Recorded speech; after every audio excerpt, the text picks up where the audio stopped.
Imagine waking up to the growl of a bulldozer chewing through 40 years of your father's sweat and love, splintering the only bridge that ever felt like home. Yeah, that bridge wasn't some eyesore. It was the lifeline across Serenity Lake, built before Whispering Pines HOA even existed. But HOA Queen Victoria, Vicky Langford, didn't care. She laughed while her crew turned it to matchsticks, stranding me and my daughter Sophie on our own land like we were the problem. What she didn't know was simple. That bridge wasn't just wood and nails. It sat right over the sluice gate that controlled every drop, feeding her secret $4 million Crystal Shores resort deal. And when she strutted into court waiving fines and community standards, she had zero clue the only thing about to run dry wasn't my bank account. It was her entire fake paradise.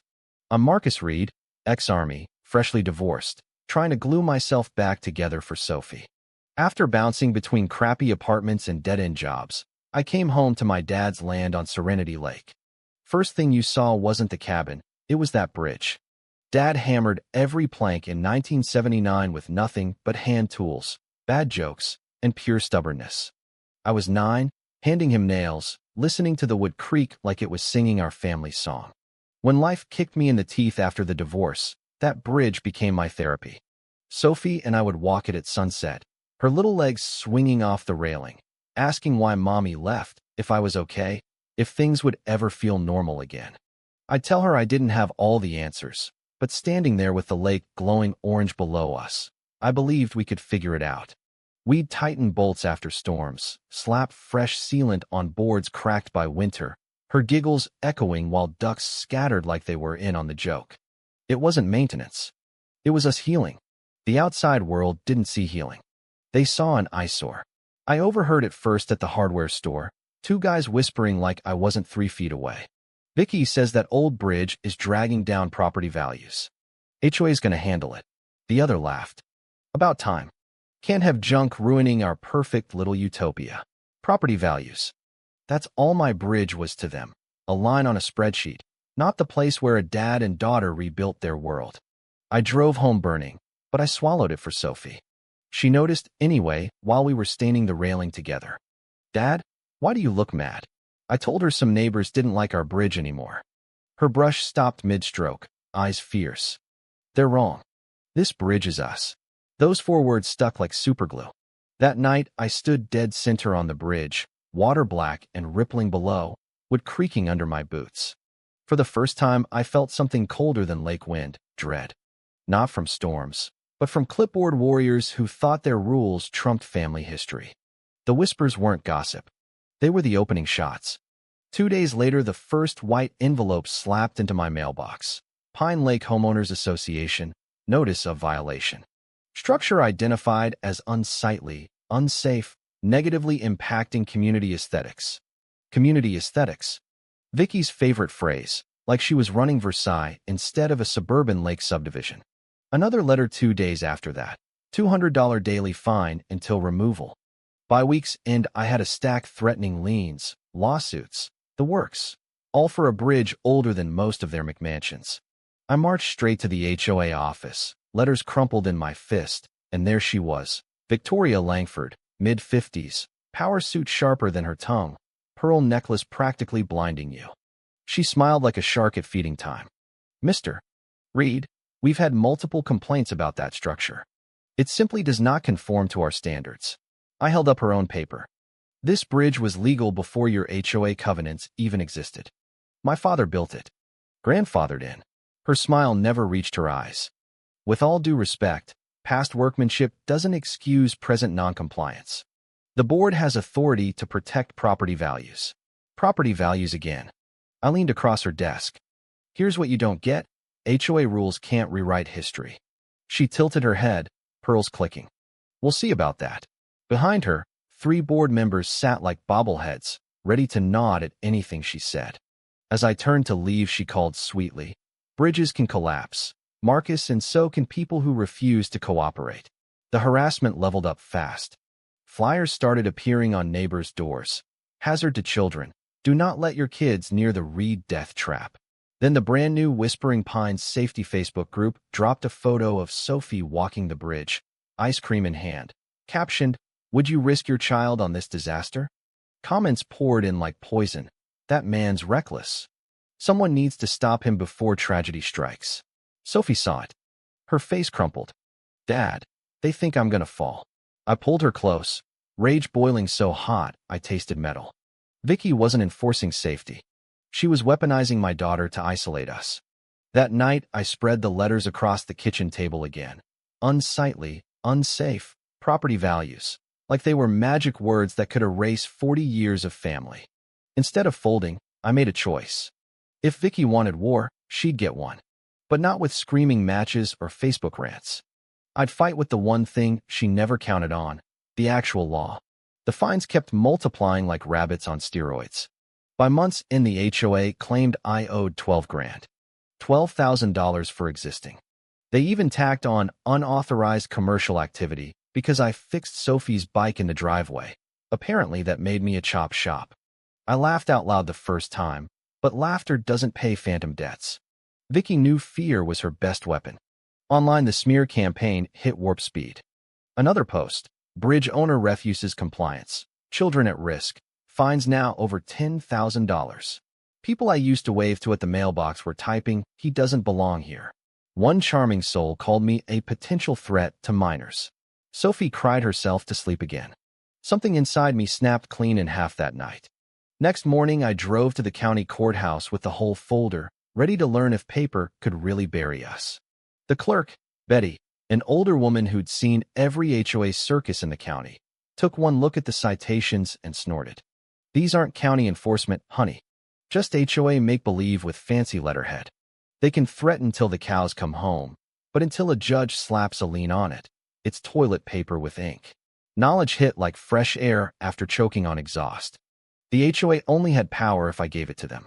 I drove home lighter, but I knew Vicky wasn't finished. Paper was just foreplay. The real move would come with engines and steel. It started with diesel thunder across the lake. I stepped onto the porch and my stomach dropped through the floor. Yellow bulldozer parked at the shoreline, blade gleaming like a guillotine. Behind it, a bored deputy leaned on his cruiser. In front and center, clipboard in one hand, pearls catching the sun like trophies, Victoria Langford herself. Sophie ran out barefoot. "Dad, what's happening?" I pulled her close as we walked down. Vicky raised her voice before I even reached her.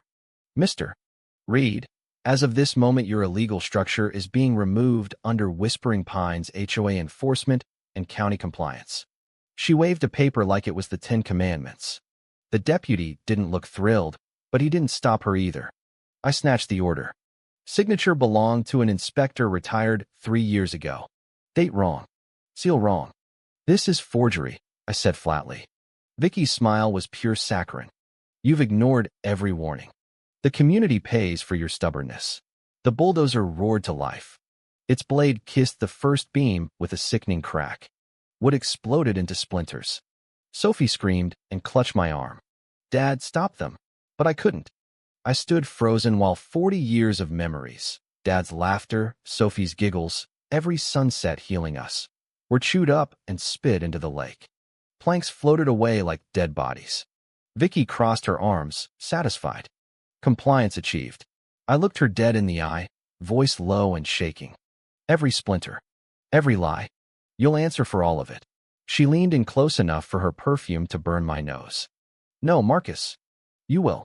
And when the dust settles, you'll have nothing left." The final beam hit the water with a splash that sent ripples straight through my soul. The bridge was gone. But the forged paper in my fist? That was evidence. And evidence doesn't float away. The day after the demolition, my truck still reeked of diesel and heartbreak. I marched back to the courthouse anyway. Betty's eyebrows shot up when I dropped the forged order on the counter. "Another HOA circus?" "Nope," I said. "A felony." She studied it, then laughed outright. "That inspector's been fishing in Florida for 3 years. Signature shouldn't be anywhere near this." We pulled county records next. The bridge had passed inspection in 1995, clean bill of health. No conditions. Then came the kicker, subdivision maps redrawn 6 months after I inherited the land. The new lines snaked across the lake like a noose, conveniently wrapping my sluice gate inside HOA territory. Betty tapped the screen. "They can't do that." Riparian writes, your deed includes the dam and water control. Old as dirt, ironclad. No HOA map overrides it. My blood went from hot to ice cold. They hadn't just destroyed my bridge. They'd forged documents and redrawn reality to clear the path for Crystal Shores Resort. I left with copies and a fire in my gut. Next stop, Sarah Klein, real estate attorney who eats fraudulent HOAs for breakfast. I spread everything on her table, the forgery, the maps, the financial reports Betty slipped me. Sarah's eyes narrowed with every page. This isn't harassment, Marcus. This is fraud, forgery, trespass, and straight-up embezzlement. She flipped to the treasurer's numbers. Special assessments raked in hundreds of thousands, funneled to ghost companies and Vicky's husband's construction firm. Then the smoking gun, the secret resort contract promising Crystal Shores uninterrupted lake access and dam infrastructure. Sarah tapped it. They sold water they don't own. Motive, meet opportunity. For the first time since the bulldozer, I smiled. The bridge was gone, but in its place I had leverage sharp enough to cut diamonds. I drove 3 hours to see Uncle Robert, federal judge, Vietnam vet, the kind of man whose stare could make lawyers sweat through their suits. He read every page over cigars and coffee, face darkening. They forged county authority. That's federal now, son. We layered the plan like a legal minefield. Civil suit for property destruction, injunction against further harassment, fraud investigation, federal referral for embezzlement, and wire fraud. Uncle Robert clapped my shoulder. Fight with patience and paper. When the hammer drops, it drops harder than they ever imagined. Sarah called in on speaker. And don't forget optics. Expose the money trail, and the neighbors who've been paying Vicky's yacht fund will turn on her overnight. 2 weeks later, my neighbor Jake showed up at my door at dusk, eyes wide, folder in hand. Beth the treasurer had enough. She copied everything before Vicky locked her out. Inside, fake invoices, offshore-looking transfers, and the resort contract nobody on the board had voted on. Beth met us secretly at a diner 30 miles away, hands shaking around her coffee. Vicky said the assessments were temporary for improvements. Then I saw 800 grand disappear in 6 months. When I asked questions, she threatened my house inspection. Sarah leaned forward.